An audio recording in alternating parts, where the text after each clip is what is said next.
j'invite tout de suite à me rejoindre à la tribune Frédéric Chaz, Victor Alonso et Laure Werner. Frédéric Chaz, bonjour. Vous êtes directrice adjointe de la DREAL Provence-Alpes-Côte d'Azur. Bonjour Victor Alonso, vous êtes directeur général adjoint à la mobilité durable en région Sud Provence-Alpes-Côte d'Azur. Laure Werner, bonjour, vous êtes directrice territoriale du CEREMA Méditerranée. La région Provence-Alpes-Côte d'Azur est particulièrement exposée aux conséquences du réchauffement climatique. Pouvez-vous résumer votre année de travail à la DREAL sur la planification écologique et notamment sur le volet adaptation des territoires? Vous voulez venir ici? Parfait. Alors, est-ce qu'il faut... Oui, impec. Ouais, non, mais je l'ai sous les yeux. Non, mais c'est tout bon, tout va bien. Merci, bonjour à toutes et à tous. Alors, je vais essayer de résumer effectivement en quelques diapositives rapides. Alors, c'est pas du tout que l'année de travail de la DREAL, c'est vraiment une année de travail complètement partenariale sur cette démarche de territorialisation de la planification écologique, donc qui est coportée par l'État et la région, évidemment, et à laquelle l'ensemble des partenaires a été associé, aussi bien partenaires du monde du transport du voyageur que partenaires de transport de marchandises, évidemment, et donc une partie des présents dans la salle ont probablement, je l'espère en tout cas, participé aux différents travaux des groupes de travail. Donc territorialisation de la planification écologique, peut-être que je vous remets juste pour le souvenir, parce que c'était finalement dans le lancement qu'a fait le ministre Béchu le 27 novembre 2023, le rappel de nos grands objectifs, qui sont bien les leviers, donc le panorama des leviers de décarbonation, avec les objectifs en termes d'économie d'émissions, donc de diminution d'émissions de gaz à effet de serre qu'il nous faut atteindre, et en particulier sur la dimension donc des transports, voyageurs et marchandises, que vous avez au centre du diaporama, de la diapositive en bleu, et donc environ 4 millions de tonnes qu'il nous faut économiser d'ici 2030 sur les 16 qui sont assignés en économie à la région. Donc cette démarche, elle a mobilisé donc un grand nombre de personnes. Elle a comme objectif, on peut le regarder sur la diapositive suivante, de répondre à 6 grands enjeux stratégiques prioritaires qui ont donc émergé de ce travail-là. La question de l'atténuation au changement climatique, et je vais vous présenter de façon très brève et sans préempter évidemment ce qui sera présenté le 11 décembre prochain à la COP régionale qui a été évoquée tout à l'heure par Olivier Tessier. L'atténuation qui a fait l'objet donc de ce travail très important, mais deuxième enjeu, la question de l'adaptation au changement climatique, on est en plein dans le sujet, je n'en dirai pas plus, Victor y reviendra. Mais je voulais aussi rappeler que dans ce travail de territorialisation de la planification écologique, on n'est pas que sur cette question d'émissions des gaz à effet de serre et de changement climatique, on a bien d'autres enjeux à ne pas oublier, évidemment, l'utilisation durable de la ressource en eau pour garantir l'ensemble des usages et dont on sait en particulier, notamment sur notre région, l'impact et l'enjeu que ça peut avoir. Pointer aussi l'enjeu sur la question de la gestion des déchets et que donc la question de l'économie circulaire, mais vraiment cet enjeu d'autonomie dans la gestion des déchets qui va passer aussi nécessairement par des actions de réduction de production des déchets, de bonne gestion, de tri, donc qui sont aussi des enjeux fortement portés par l'État et la région ici. La question des enjeux de la biodiversité, donc d'un écosystème sain. On le sait, autour de cette biodiversité-là, elle est nécessaire à la bonne santé de l'ensemble des êtres vivants, et on sait qu'on doit y porter aussi cette attention-là.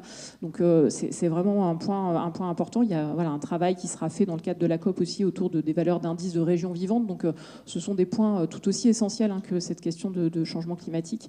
Et puis également un point qui est enjeu fort ressorti, la question de la prévention de la pollution, que ça soit donc sur notre environnement de façon générale, la qualité de l'air, la qualité de l'eau, la qualité des sols également. On en parle de plus en plus de cette question des sols et de comment ces sols sont vivants et nous permettent, en particulier par exemple, si on pense à la question de l'agriculture, sur les questions d'autonomie alimentaire aussi, sont des points qu'il nous faut absolument regarder. Donc le travail qui a été mené dans le cadre de cette année de travail a bien balayé tous ces enjeux-là sur le sujet. Ensuite, si je fais donc là, rappel de l'ensemble des groupes de travail, donc là, toutes thématiques confondues, donc 10 groupes thématiques, plus de 300 participants qui ont travaillé, qui ont participé à ces travaux.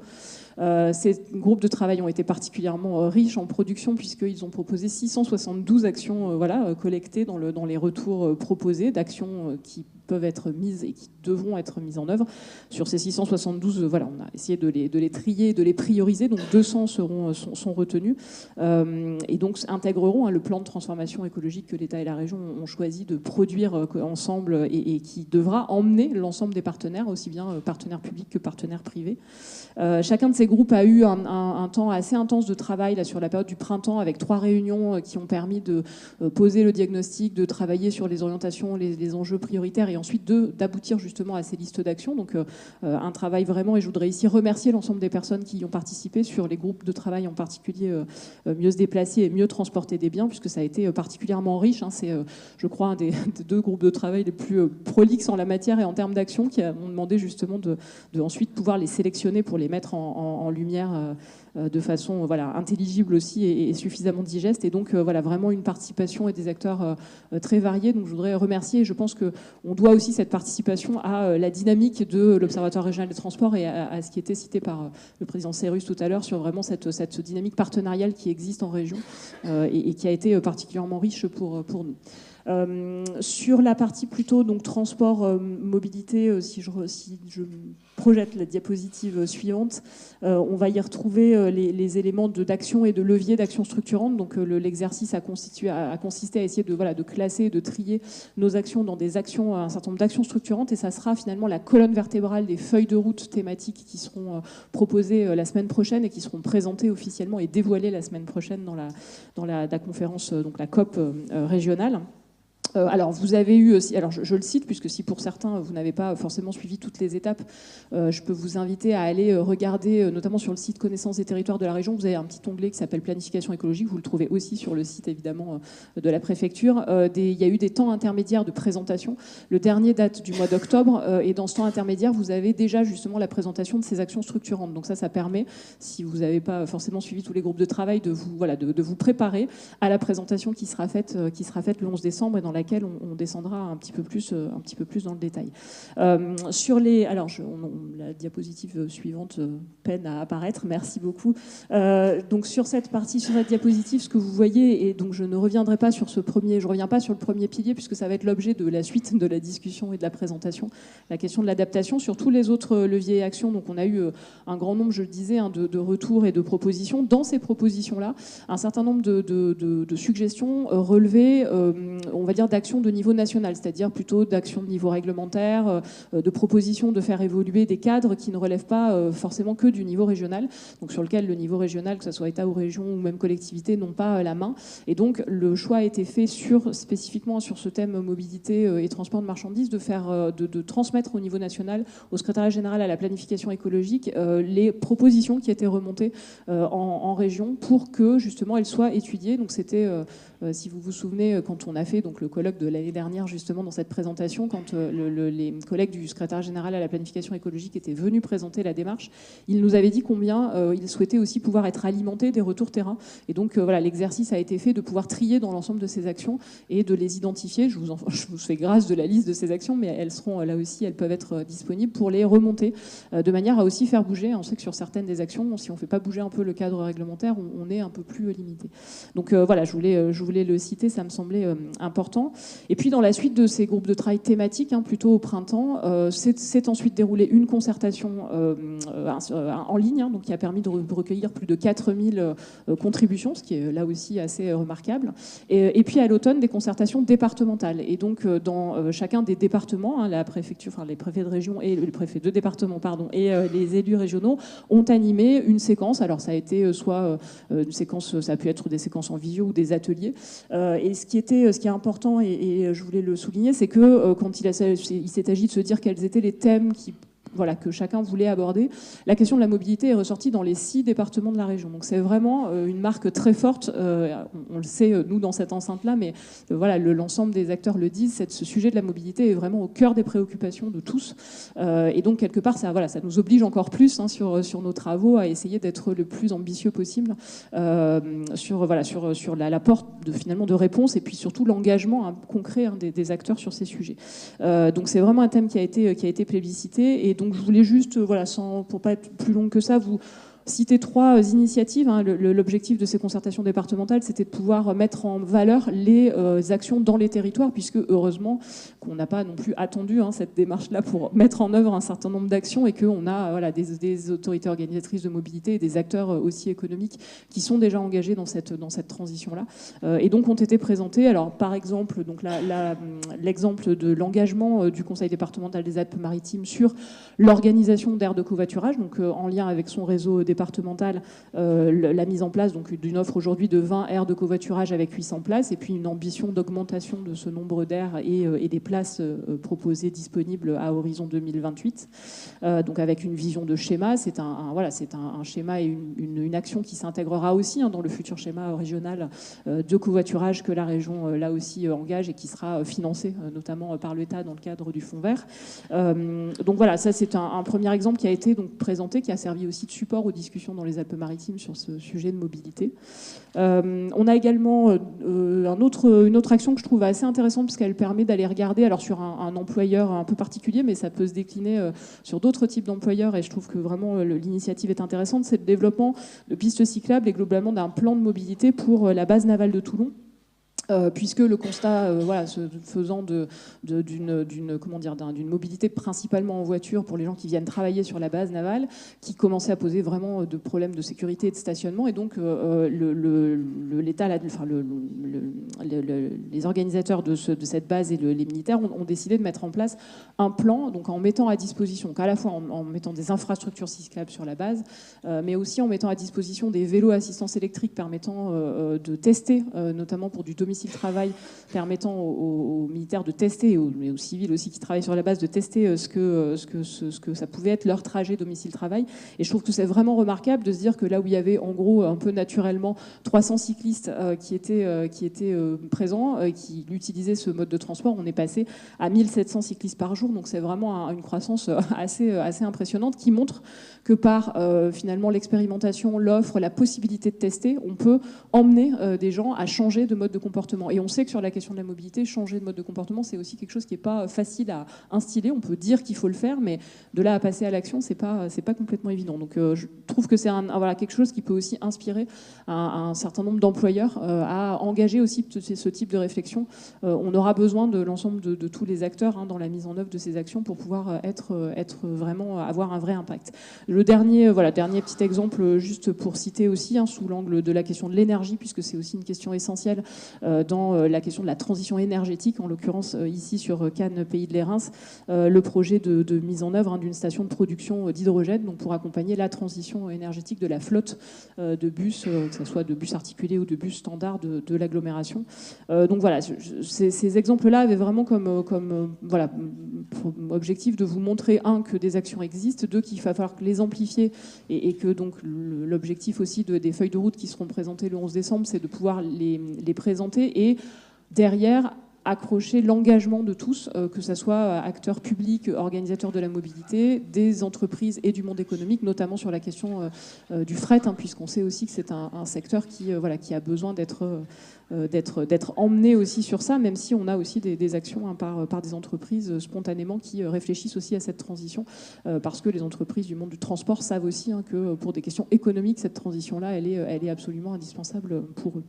Voilà, donc 11 décembre, la COP régionale, je finis ma page de publicité, mais c'est vraiment important parce que ça permet d'avoir la vision d'ensemble, et ensuite aussi vraiment une question d'engagement, puisqu'il sera question de s'engager aussi sur ce chemin. Rendez-vous est pris. Voilà. Merci beaucoup Frédéric. Alors, adaptation au changement climatique, atténuation, pourquoi la démarche est-elle dissociée, et surtout, quelle est la genèse de cette démarche et les sujets traités vis-à-vis de la résilience à l'échelle régionale? Victor. Alors moi, je vais tenter le pupitre, si ça ne vous dérange pas. Parce que la lumière, là, quand on est au centre, c'est un peu dur. En tout cas, merci beaucoup pour cette invitation. Alors effectivement, je vais prendre la suite de ce que Frédéric nous a exposé sur les sujets de planification écologique. Et je voudrais simplement revenir sur le secteur qui nous occupe aujourd'hui, qui est le secteur des transports. Alors pourquoi est-ce que le secteur des transports finalement est central dans ces sujets à la fois d'atténuation et d'adaptation?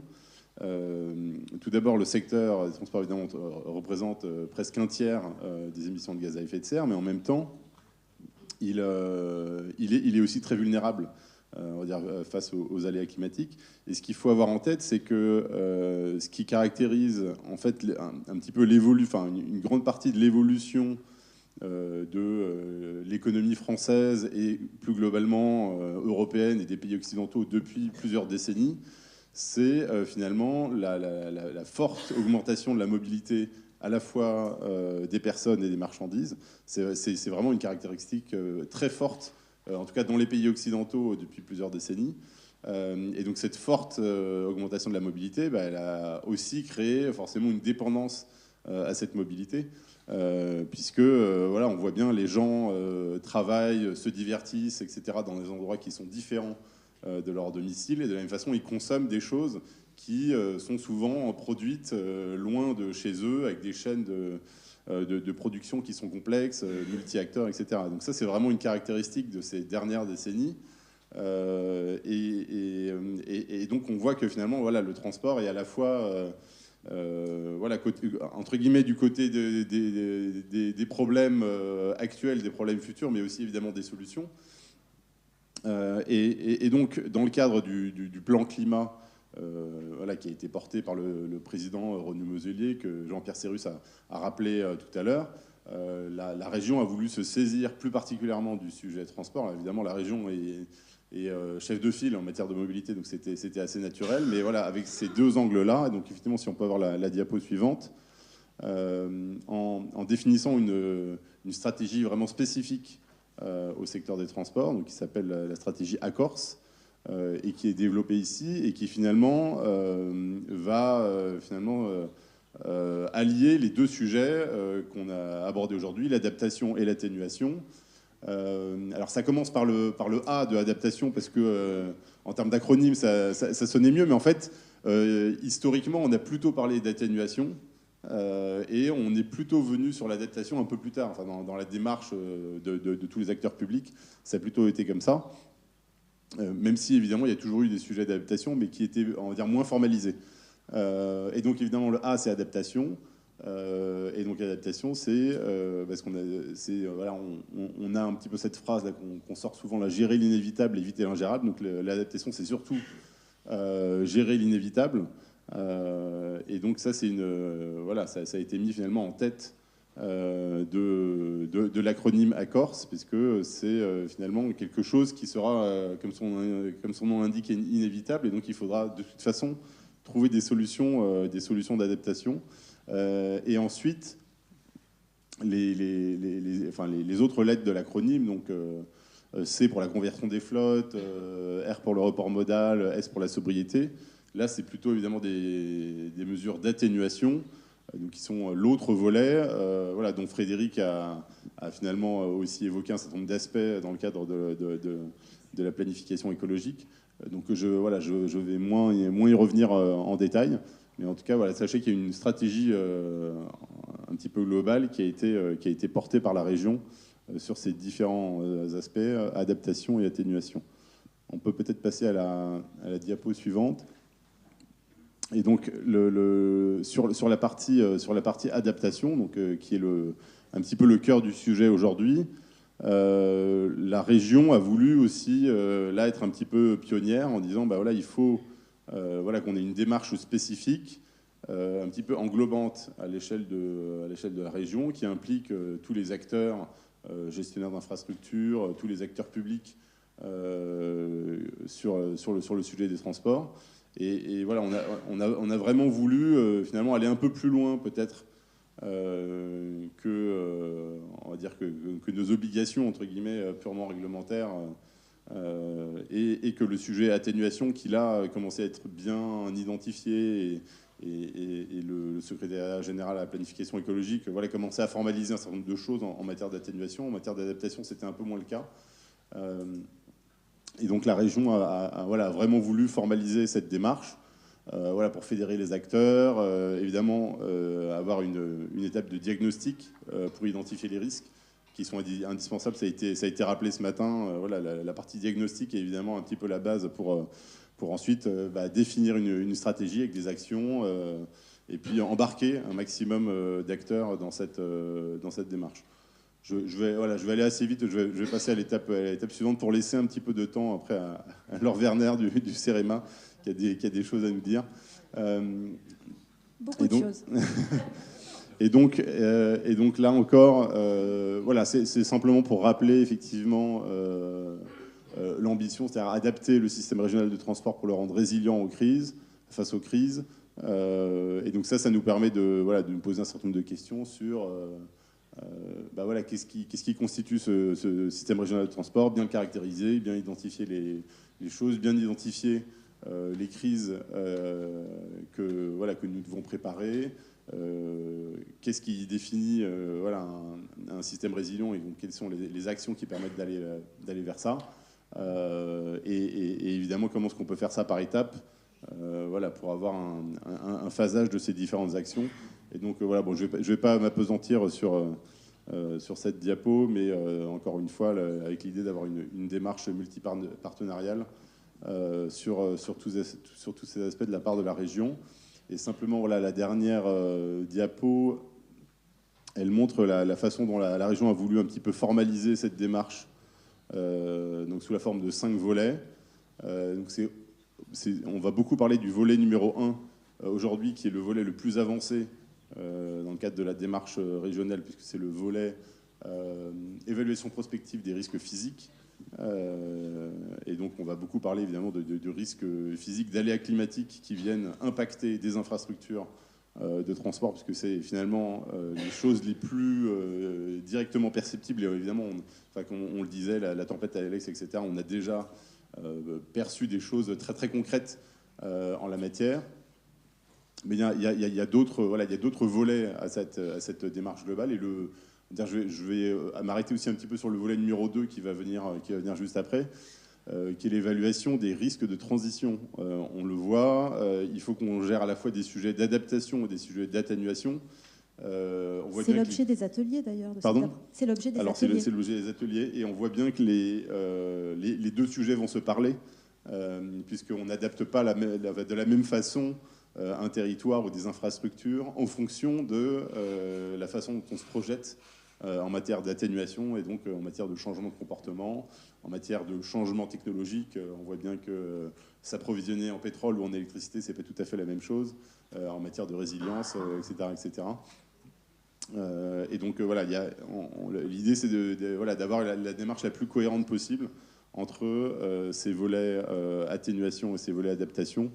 Et après voilà, il y a d'autres volets que je développe moins, mais qui visent à s'assurer que, alors évidemment le volet 5, le service de transport ZOO, qui est le cœur de métier de la région, voilà, soit également adapté de façon cohérente avec tout ce qu'on se dit avant, mais qu'on vérifie qu'aussi il y a un certain nombre de secteurs clés qui ne sont pas le secteur du transport stricto sensu, mais qui sont dépendants du secteur du transport, et également une stratégie pour s'adapter à des ruptures d'approvisionnement, à des aléas, etc. etc. Donc voilà très rapidement. J'essaie de ne pas être plus long pour ensuite passer la parole à Laure Werner du CEREMA, enfin à Nathalie qui fera la transition. Merci beaucoup Victor. La parole est à Laure Werner. Alors Laure, en quoi l'étude est originale et surtout pourquoi c'est pertinent de travailler à l'échelle régionale ? Bonjour à tous déjà. Alors, il y a beaucoup de choses qui ont été dites, donc je vais essayer de ne pas faire dans la redite, mais d'apporter des compléments. Déjà, je voulais quand même ressouligner, ça a été dit à plusieurs reprises, y compris dans les propos introductifs de Monsieur Cérus, mais la dynamique impulsée par les acteurs du territoire, elle est essentielle pour construire ce genre de démarche.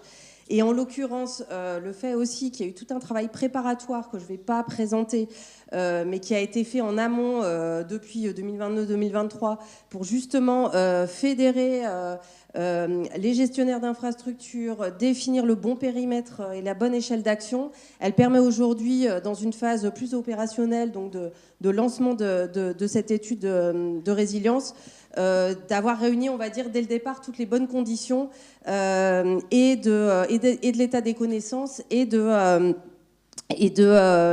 la gouvernance aussi nécessaire pour voilà, avoir une démarche qui soit engageante et impactante. La maille régionale, au-delà des aspects qui ont déjà été présentés, elle est très intéressante pour nous aussi, CEREMA, en tant que voilà, accompagnant la région et la DREAL dans la réalisation de cette démarche, parce qu'elle est à la fois assez grande pour pouvoir capter les dynamiques territoriales. Donc on est vraiment dans une logique où on ne va pas travailler sur une somme d'infrastructures, mais vraiment sur une somme de patrimoine, mais sur une logique de réseau et de système de transport dans son ensemble. Donc ça permet aussi de dégager, indépendamment de l'analyse des vulnérabilités, j'allais dire individuelles de chaque réseau, de dégager aussi des interdépendances et donc de préparer un plan d'action qui puisse être voilà, engagé aussi à long terme selon les secteurs qui seront jugés prioritaires pour le faire. Et puis c'est aussi à la fois une maille assez petite pour pouvoir en fait fédérer et prendre en compte tous les gestionnaires qui gèrent des infrastructures qui sont d'intérêt régional ou national dans un même groupe de travail. Et donc ça permet aussi, en termes d'animation, de partage de la compréhension de la problématique et d'implication en fait de ces gestionnaires, quelque chose qui est vraiment intéressant parce qu'on a une échelle de travail qui est efficace. Et tous les ateliers ou toutes les séquences de travail qui sont organisées avec les gestionnaires en témoignent. On a vraiment une implication qui est forte et à travers aussi un système de charte d'engagement a permis vraiment d'engager pleinement, c'est le cas de le dire, les gestionnaires. Donc on voit un peu la cartographie voilà, des gestionnaires concernés par cette démarche et donc à la fois d'assurer aussi la capacité de tenir un peu le tempo de ce type de démarche, à la fois en termes de collecte de données, de partage des connaissances et puis aussi d'animation, voilà, là aussi pour se projeter plus vers une culture de la préparation, de l'anticipation de ce qu'on pressent qu'il va se produire, que ce soit de manière tendancielle ou avec des événements extrêmes, et voilà, d'être moins dans une logique de réaction et que finalement chaque gestionnaire puisse aussi s'emparer de la démarche pour adapter ses propres infrastructures, mais tout en ayant là aussi conscience des interdépendances et d'une logique plus globale qui dépasse son seul champ de, on va dire, d'intervention. Et puis la Méditerranée, c'est aussi, et la région Provence-Alpes-Côte d'Azur qui incarne parfaitement cette Méditerranée, c'est un hotspot du changement climatique. Donc on sait qu'il va s'y passer des choses, on les constate déjà d'ailleurs, qu'on ne va pas forcément rencontrer avec la même intensité sur les autres territoires. Et par la configuration aussi de la région et les différentes géographies qui la composent, on a aussi là, je pense, un laboratoire particulièrement intéressant de travail pour ce type de démarche. Et d'ailleurs, on voit que c'est une démarche qui a été évidemment de ce fait qui est venue du territoire, d'une volonté du territoire et qui est aujourd'hui reconnue au niveau national, que ce soit dans le plan national d'adaptation ou dans le cadre de la mission adaptation donc, qui a été lancée par la ministre récemment et donc pour laquelle le CEREMA et l'ADEME assureront un pilotage au niveau national et territorial. Et puis, voilà, juste... pour finir sur l'aspect collaboratif, C'est aussi, si on peut passer à la slide suivante s'il vous plaît, c'est aussi une démarche collaborative dans la manière dont on a constitué le groupement qui accompagne ce projet sur les aspects scientifiques et techniques. On est vraiment dans une démarche qui reste quand même, donc qui est par nature, qui va chercher de l'innovation, donc qui reste expérimentale. Et on a souhaité, en tout cas, adosser aux côtés des compétences du CEREMA, qui donc voilà, est coordinateur et mandataire de l'ensemble du groupement, des compétences locales, là aussi des sachants du territoire, qui vont pouvoir apporter leur expertise sur les dimensions sur lesquelles nous, on n'était pas en capacité d'intervenir, donc que ce soit dans l'analyse des aléas d'un certain nombre de paramètres climatiques ou dans des aléas liés plutôt à des sujets de risques naturels, d'aléas naturels. Et donc ça aussi, cette dynamique de coordination est très importante pour nous. Parce que elle témoigne aussi sur des démarches complexes comme celle-ci de la nécessité voilà, de travailler main dans la main avec les sachants et avec les sachants du territoire en l'occurrence. Comment vous parvenez à caractériser les conséquences du réchauffement climatique sur nos infrastructures de transport au CEREMA ? Alors, en termes de démarche, il y a des choses qui ont déjà été un peu évoquées à travers la présentation de la méthodologie nationale, donc A7. Je voulais juste repartir pour bien comprendre de quoi on parle, quand on cherche à caractériser un risque ou des impacts, on va s'intéresser à 3 composantes principales. L'exposition, la vulnérabilité et l'aléa. Donc l'aléa, en fait, c'est le phénomène, le phénomène climatique ou naturel qui va générer un danger, qui va exposer à une situation dangereuse. Cet aléa, il peut être tendanciel, donc là on le voit, réchauffement régulier des températures, élévation du niveau marin, mais il peut être aussi extrême. Des tempêtes, des phénomènes, voilà. Et donc, on va vraiment essayer de s'intéresser à ces doubles type d'évolution dans l'analyse des aléas climatiques, donc avec les projections à venir. Et puis, on va confronter ça à la vulnérabilité, donc c'est-à-dire en fait la propension d'un objet à subir un dommage. Donc là, en l'occurrence sur les infrastructures, on va regarder effectivement à la fois la vulnérabilité physique, donc le risque physique, c'est ce qui a été explicité, donc les dégradations directes sur les ouvrages ou sur les infrastructures, mais également le risque fonctionnel, donc c'est-à-dire la perte de fonctionnalité liée aussi à ces aléas. Et puis, l'exposition, c'est tout l'intérêt derrière de le décliner en plan d'action et de le confronter aux enjeux du territoire, c'est pouvoir définir quelles sont les zones où les secteurs, où les fonds, où les personnes, où les activités qui sont susceptibles de subir ces dommages. Donc on part en général de la caractérisation de l'ensemble de ces éléments-là, et en l'occurrence dans cette étude, une première, après avoir travaillé sur une phase plutôt de diagnostic de l'état, donc de caractérisation des réseaux d'infrastructures donc, qui sont concernés par l'étude, et de la connaissance intrinsèque en fait, des vulnérabilités qu'elles subissent déjà, et pour lesquelles en tout cas elles ont été dimensionnées. On va travailler ensuite sur ces seuils de vulnérabilité. Et on voit que ces seuils de vulnérabilité, nécessairement, ils ne vont pas être homogènes entre les territoires, les infrastructures et même les types de réseaux qu'on va analyser. Donc là, on a, alors c'est juste à titre d'exemple, mais il y a plein d'autres choses qu'on va analyser, évidemment. Mais on part toujours d'un état de référence. Donc aujourd'hui, si je prends l'exemple du nombre de jours où la température maximale journalière excède les 35 degrés, on est à quelques jours par an pour la région. Donc ce scénario de référence, il va être extrêmement important à caractériser parce que celui-là aussi va faire référence à des vulnérabilités aussi connues aujourd'hui sur les infrastructures. Et puis, on va projeter derrière des trajectoires, la trajectoire de réchauffement de référence de l'adaptation au changement climatique, dans la TRAC. Donc, on est sur les mêmes, on va dire, données d'entrée que la méthodologie nationale qui a été présentée plus tôt. Et donc là, on voit déjà qu'il y a des tendances qui se dégagent. Alors déjà qu'il y a, à l'horizon 2100, quand même des situations assez extrêmes qui se dégagent, et également une hétérogénéité dans la répartition de ces constats. Donc si on plaque ça par rapport au réseau de transport, par rapport aux vulnérabilités déjà connues et par rapport aux autres aléas aussi climatiques qui vont évoluer, eh bien, on voit bien qu'il va y avoir voilà, des zones d'exposition plus ou moins fortes, et de fait une adaptation aussi à la fois des hypothèses et du coup des actions qui devront être prises pour adapter ces infrastructures. Donc on va regarder comme ça, voilà,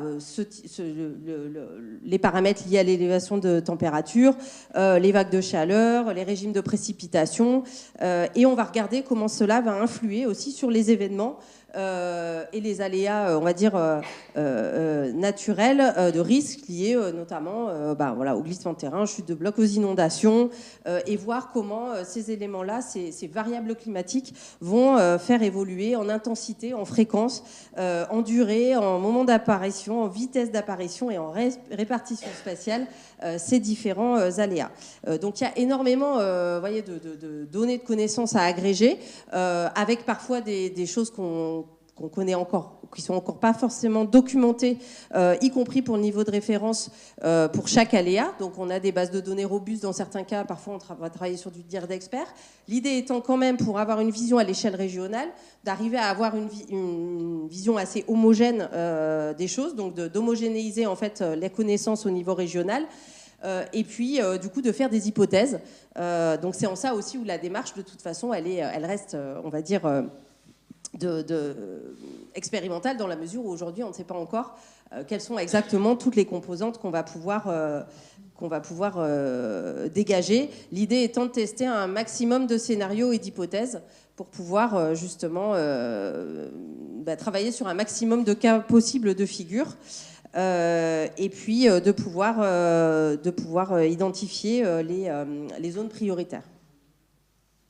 Donc ça, c'était voilà, il y avait une illustration juste après sur la question des variables climatiques. Donc bon, je ne vais pas rentrer dans le détail, mais ça donne des éléments sur comment on associe en fait les variables climatiques et les modifications des variables climatiques à l'occurrence ou à l'intensité ou au niveau ou aux effets en fait qu'on va pouvoir constater sur les différents aléas qui vont impacter ces infrastructures, et comment justement elles vont faire varier les seuils de vulnérabilité de ces infrastructures. Et donc, à partir de ces seuils de vulnérabilité, on pourra dégager aussi les éléments d'exposition et donc de risque auxquels vont être confrontés à la fois les réseaux et les territoires. Quelles seront les grandes étapes du projet, Laure ? Alors, les étapes du projet, donc j'ai parlé brièvement de la phase qui a déjà été réalisée, mais qui était extrêmement importante et structurante, qui a abouti donc en fin d'année dernière à une note technique de cadrage qui a permis de consolider les hypothèses de départ pour pouvoir réaliser ce diagnostic de vulnérabilité. Donc à la fois d'identification des réseaux, des acteurs, définir la gouvernance, les périmètres, les données à collecter. J'insiste là-dessus parce que c'est vraiment pas toujours le cas dans ce type de démarche d'arriver dès le départ à partir comme ça quelque part sur les bons rails, et c'est vraiment essentiel et pour nous notamment après pour dérouler la méthodologie scientifique et technique d'avoir cette base consolidée et de savoir que voilà, on travaille aussi avec des acteurs qui sont déjà à la fois sensibilisés et puis aussi partie prenante complètement de la démarche. Donc ça, c'est une étape qui a été réalisée suite à ce périmètre de cadrage. Donc on a défini les différentes tâches et les différentes étapes pour réaliser ce diagnostic de vulnérabilité et le plan d'action associé. Donc si on passe à l'étape suivante, donc ça c'est l'étape qui est en cours. Voilà. Aujourd'hui, donc on a une temporalité du projet jusqu'à mi-2026. Pour à la fois travailler sur l'étude des aléas, les niveaux de référence et les niveaux futurs, donc ce que j'ai brièvement présenté, s'assurer qu'on collecte l'ensemble des données sur les infrastructures et les homogénéiser, c'est pas facile à dire, à l'échelle régionale, justement pour avoir cette cartographie à cette échelle territoriale. travailler sur la qualification de la vulnérabilité, on l'a dit, la vulnérabilité physique, mais aussi la vulnérabilité fonctionnelle des différents réseaux, donc de manière quantitative et qualitative. Et puis ensuite, donc, une fois qu'on a travaillé sur les aléas et sur la vulnérabilité, on va pouvoir quantifier, hiérarchiser des niveaux de risque physique et des risques fonctionnels également que vont connaître ces réseaux et avoir une vision in fine du risque climatique global à l'échelle de la région sur l'ensemble de ces infrastructures, ce qui permettra de dégager des pistes de priorité et de pouvoir ensuite donc réaliser le plan d'action opérationnel, donc de transcription de ces analyses-là sur les travaux à engager donc pour l'adaptation de ces infrastructures. Bon, bah écoutez, on peut les applaudir.